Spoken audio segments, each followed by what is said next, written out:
All right, one of the greatest ways to increase your watch time in a video, we've talked about this, is playing other clips alongside. Now, typically when you're a smaller YouTuber, people aren't familiar with who you are. So using additional clips for something they are familiar with or something they want to watch is going to really move the needle for you.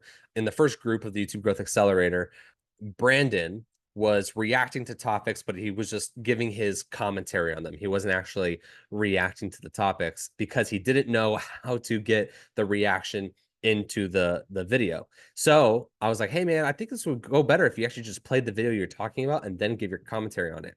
And he's like, I just don't know how. And I was like, well, what are you working on? He's like, well, my iPad. So real quick, if you need to record stuff and you're just doing stuff on your iPad or your phone or whatever, I'm pretty sure Androids have this as well. You just have to look for it, your specific model of Android. For the iPads and iPhones, if you swipe down the control center, you'll see the record feature. If you don't see the record feature, go into your settings, look up how to turn on the record feature, but you'll have a quick access to the record feature. When you press record, it'll screen record what you are playing. So what I had Brandon do was swipe down, screen record the portion of the video that he was going to play in his own video. Then it gets saved into his regular photos folder in his iPad.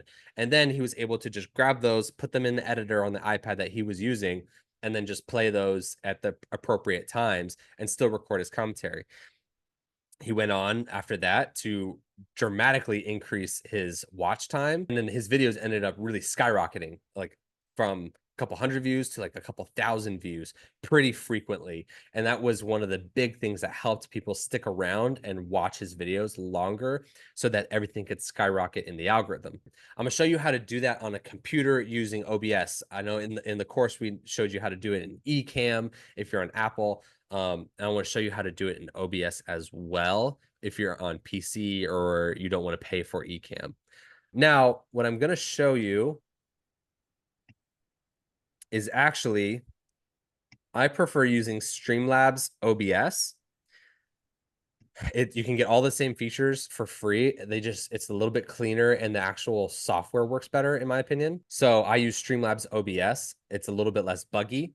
So now when you open this up, you might not even have this. So I'm going to empty this out, remove the scene. All right, when you open it up, let's say it's completely blank, that there's nothing in here.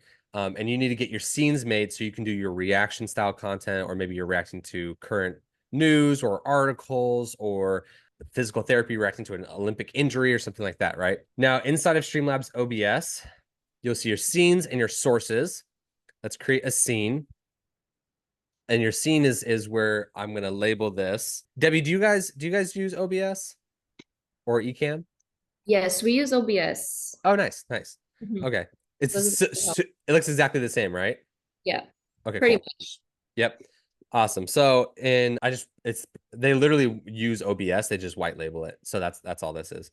All right. So in this one, let's say main camera, right?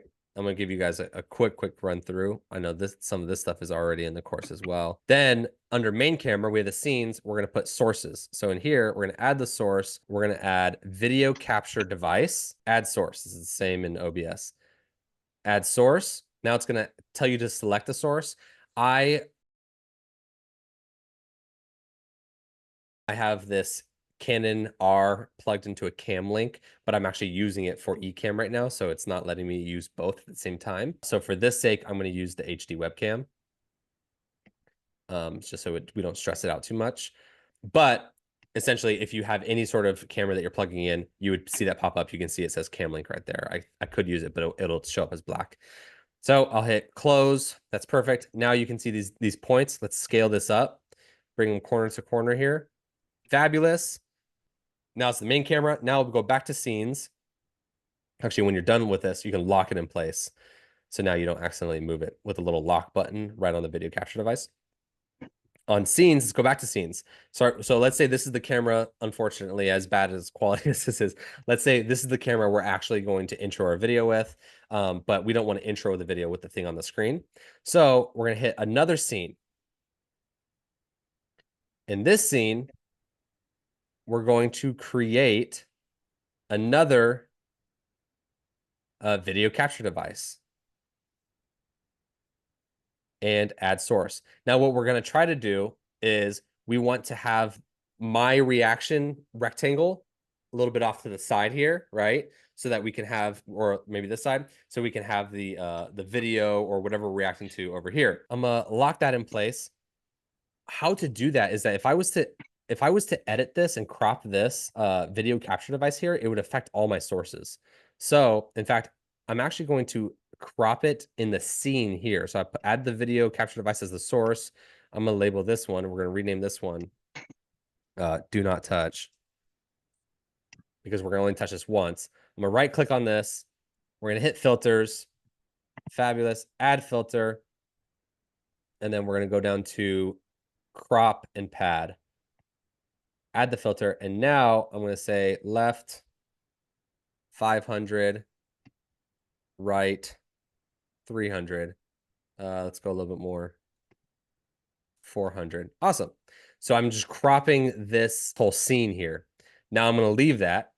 I'm going to go back to my main camera. I'm going to add, you don't have to go back to my main camera. Scene, I'm going to call it react. Now this is where we're going to create our reaction scene. So here, now I'm going to go sources. I'm actually going to add a scene into this folder instead of a video capture device. So let me see scenes right here. Boom.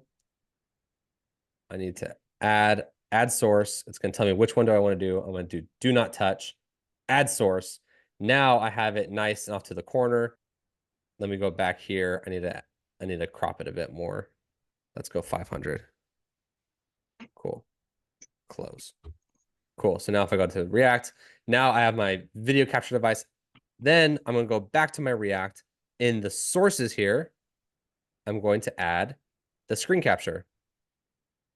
Now you want to make sure you do the screen capture, or actually let's do display capture, because if you just do window, we see window capture over here. If you do that, it's going to frame up just the window that you're clicked on. And so then you're not actually going to get the proper framing that you want. So I'm going to hit display capture. It's going to capture my entire display. Yeah, we'll add that as a source.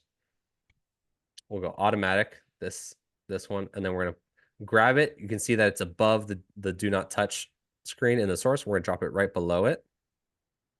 And now we have, it's a little meta, but we have the reaction with the computer off to the side. And now if I was to move this, I would just reframe this up in a way where you guys can see in this small window over here, you can see that now I have my reaction window and I have my thing framed up. So then I would always just keep this framed here, and then I could click between my windows depending on what I'm reacting to, if that makes sense. Sweet. So that's how you're going to be able to do that in OBS. We already have the eCam in the course. And then when you're in here, you can now cut just by clicking back between your React and your main camera. Intro here, talk here, cut back here, right? So now you're decreasing all the editing you're having to do, because you're just setting this up once and you're clicking back and forth between all these little windows, essentially. And so that when you go back, you can just cut out mistakes, you can cut out problems and stuff like that. And then you can get fancy. Like you can add another scene. And let's say we're going to let's put an ad. So let's say you have something you want to promote in the middle of the stream and you really don't want to do any editing. Then you can make a new scene, add source and media file. And then you can go and add a media file of a video that you want to play in the middle. Let's say it's a 30-second media file. So then you're just timing it up. Main camera, intro the video, you're reacting to a bit. Hey, before we get into the rest of this reaction, click the ad. It automatically plays a 30-second ad.